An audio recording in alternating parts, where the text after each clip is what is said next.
pedagógicos para poder ensinar a igreja que eu pastoreio de uma forma correta.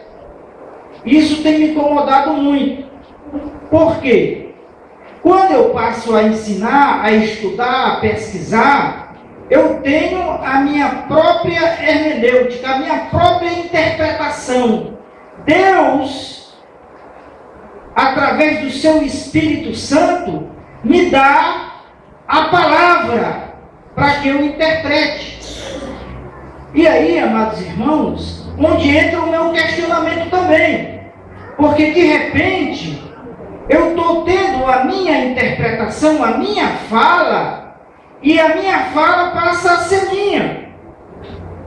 Está entendendo? E digo, será que eu estou fugindo daquilo que Deus quer falar? Então eu fui pesquisar outros pastores para ver se eu estou sozinho nessa. De repente eu estou sozinho. Eu vejo as pessoas, as grandes campanhas evangelísticas, entre aspas, das pessoas entregando o raminho de trigo e dizendo, ó, leve para sua casa, porque esse raminho de trigo está ungido, é o raminho da prosperidade, que vai fazer você prosperar. Aí de repente eu estou vendo uma pessoa amarrando uma fitinha no seu braço e dizendo que é a fitinha ungida, que vai tirar o mal olhado, que você vai estar seguro. E de repente eu estou ouvindo ensinamento que líderes pedindo para que você ore, para que Deus troque o seu anjo. Porque a Bíblia diz que o anjo do Senhor habita ao redor daqueles que o temem e o livra do mal. E se você está sofrendo alguma coisa, é porque o seu anjo está sendo incompetente. Aí de que absurdo. Nós estamos vendo grandes absurdos. E os evangélicos, as igrejas sérias, estão caladas. Nós estamos calados, aceitando pacificamente aqueles que se dizem evangélicos, e de repente tudo é de Deus. Eu digo, Senhor, isso é sério mesmo. E eu já tenho sido questionado por alguns irmãos. E pastor, quando o senhor falar, não cite o nome da igreja não. Aí onde está o meu mal? Porque eu digo o nome. Eu digo o nome da pessoa que fala, o horário que ele fala. E se eu não é revista, eu digo a revista, a página e o número da linha.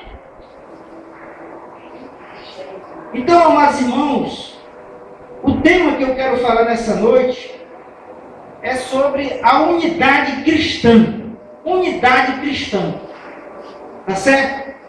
Então, o texto que nós lemos no Evangelho de João, capítulo 10, e o versículo 16, a última parte do texto diz assim: haverá um rebanho e um pastor.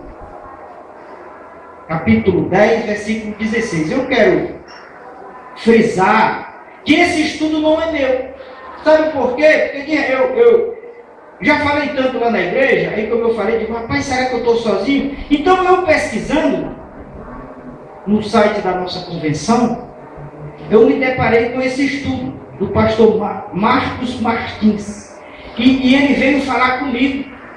Essa palavra encaixou com as minhas ideias, com aquilo que eu acredito em Deus, daquilo que eu devo repassar e ensinar às pessoas que estão a me ouvir. Então, unidade cristã. É o que se fala muito sobre unidade cristã. As igrejas, as denominações falam. Aí de repente aparece uma campanha fabulosa, a Marcha para Jesus. Aí vamos juntar as denominações evangélicas do município para fazer uma grande marcha para Jesus. Aí eu estive pensando assim, será que Jesus precisa de marcha mesmo? Será que Jesus precisa de marcha? Precisa de defensor? Jesus precisa de segurança? Tudo bem, eu não quero radicalizar a coisa. Agora, A cooperação entre os cristãos, a unidade dentro da diversidade, ela tem que ser buscada por nós. Ela é benéfica. E sabe, irmão, foi Deus que primeiro busca essa unidade. É Deus quem busca essa unidade. É Deus quem impulsiona os crentes a essa unidade cristã. Mas essa unidade cristã, ela não pode ser de qualquer forma. Ela tem que passar pelo crivo das Escrituras Sagradas. Nós temos que ter o dom do discernimento do Espírito. Vejamos, a unidade, ela tem que ser pela verdade. No início desse estudo, nós temos que frisar: quem primeiro busca essa unidade é Deus. É Deus que quer que todos os evangélicos, eu vou até abrir aqui um parênteses, porque tem gente que não gosta de ser chamado de evangélico. Aí não, o Shalom é evangélico. Os adventistas é evangélicos. Eu não sou evangélico, não, sou cristão. Porque eu acredito em Cristo. Aí o outro não gosta de ser chamado de cristão, gosta de ser chamado de crente. Aí diz, não, tem outro que não gosta de ser chamado de crente, porque crente até o diabo é. Aí o outro gosta de ser cair, e eu digo, rapaz, virou uma salada. Evangelho, cristão, tudo é uma coisa só, né? Qual é a fé que tu abraça? Qual é a fé? Vamos fechar aqui o parênteses e vamos trabalhar a unidade. No Evangelho de João, capítulo 10, versículo 11 e 20, Jesus diz assim: Pai Santo, guarda em teu nome aqueles que me deste, para que sejam um, assim como nós. E não rogo somente por estes, mas também por aqueles que pela sua palavra hão de crer em mim, para que todos sejam um como tu, ó Pai. És em mim e eu em ti, que também eles sejam um em nós, para que o mundo creia que tu me enviaste. Então essa ideia de unidade do corpo de Cristo resulta da ideia central da Trindade de Deus. E o apóstolo Paulo ensinou também isso. Ele disse o seguinte, lá em 1 Coríntios, capítulo 10, versículo 17. Porque nós, sendo muitos, somos um só pão e um só corpo, porque todos participamos do mesmo pão. Então, a unidade do corpo de Cristo permite a união dos desiguais. Nós somos unidos nas nossas diferenças porque somos desiguais. Temos aptidões, talentos e habilidades diferentes. Aí isso é que faz a união. Uma jovem moça com um jovem rapaz não irão dar certo no casamento se forem iguais. Tem que ser diferente. Embora um tenha nascido para o outro. Sabe por quê? Porque a diferença, elas se juntam para ser igual. É uma engrenagem. Uma puxando a outra. Se as duas engrenagens forem iguais, elas não vão caminhar. Elas não vão rodar. Se forem duas peças lisas, elas não andam. Nós temos aptidões diferentes. Alguns são pedreiros, outros são eletricistas, outros são advogados, e assim se forma o grande corpo de Cristo, a grande comissão. Aquele que tem talento para administrar, administra. E isso é que faz uma igreja, um corpo. Já pensou se todo mundo fosse só evangelista? Quem iria ensinar? Quem iria construir os templos? Somos unidos pela desigualdade. Olha, parece uma contradição, mas não é uma contradição. A Bíblia diz em 1 Coríntios, capítulo 12, versículo 13 e 14, o seguinte: Pois todos nós fomos batizados em um só Espírito, formando um corpo, quer judeus, quer gregos, quer servo, quer livre, e todos temos bebido de um mesmo Espírito, porque também o corpo não é só um membro, mas são muitos. E se todos fossem um só membro, onde estaria o corpo? Assim, pois, há muitos membros, mas um só corpo. Então Paulo escreve assim para demonstrar que cada um membro do corpo é diferente um do outro, mas forma uma unidade. Uns são membros um dos outros. É essa a ideia de unidade, para que nós possamos unir as nossas forças para podermos crescer. Agora, notemos, irmãos, que essa unidade, ela se encaixa pela verdade. Ela não é de qualquer jeito, de qualquer forma. A unidade é pela verdade. O cristianismo é, sobretudo, uma religião baseada nisso, na unidade, na diferença.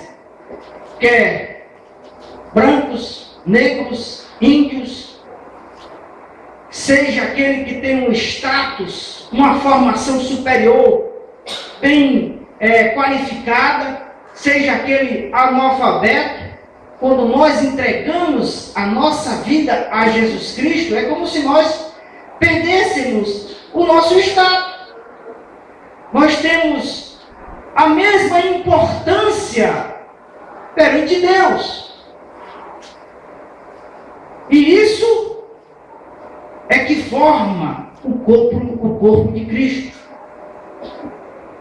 A unidade cristã, ela tem que ser unida para a verdade. Aí onde está? Muitos pastores, líderes, buscam a unidade em meio a um erro doutrinário, o que contradiz a palavra de Deus. A unidade, na realidade, agrada muito mais a homens do que a Deus. Nós conseguimos unir as denominações em prol dessa caminhada, essa marcha para Jesus. Mas nós temos os nossos preceitos, nós temos os ensinamentos, nós batistas, que nós chamamos de princípios batistas. Mas nós chamamos de princípios batistas porque nós somos dessa denominação batista. Mas na verdade são princípios bíblicos, preceitos de Deus, inquestionáveis. Quer ver? O principal princípio batista é ter a Bíblia Sagrada, como única regra de fé e conduta. Então, a maior autoridade para nos ensinar é a revista da EBD, é a revista das Mensageiras do Rei, Compromisso da Escola Dominical. Não. A Bíblia Sagrada. As outras literaturas nos darão argumentos para a compreensão do que a Bíblia diz. E se nós não concordarmos com a ideia do autor, não vai fazer diferença nenhuma. A não ser que a sua ideia, ela não case com a ideia de Deus. Aí, de repente, nós somos obrigados, em nome da unidade, a abdicar de algumas verdades de Deus em nome do amor. A isso extrapola, passa daquilo que Deus nos ensina e quer de cada um de nós. Mas de repente, em nome da unidade, eu vou abdicar dos meus princípios. Por exemplo, nós vamos nos unir para fazer essa grande marcha. E cada um vai receber uma camisa e vamos ter um trio elétrico que vai bombar, vai ser um pancadão nessa cidade. E nós vamos distribuir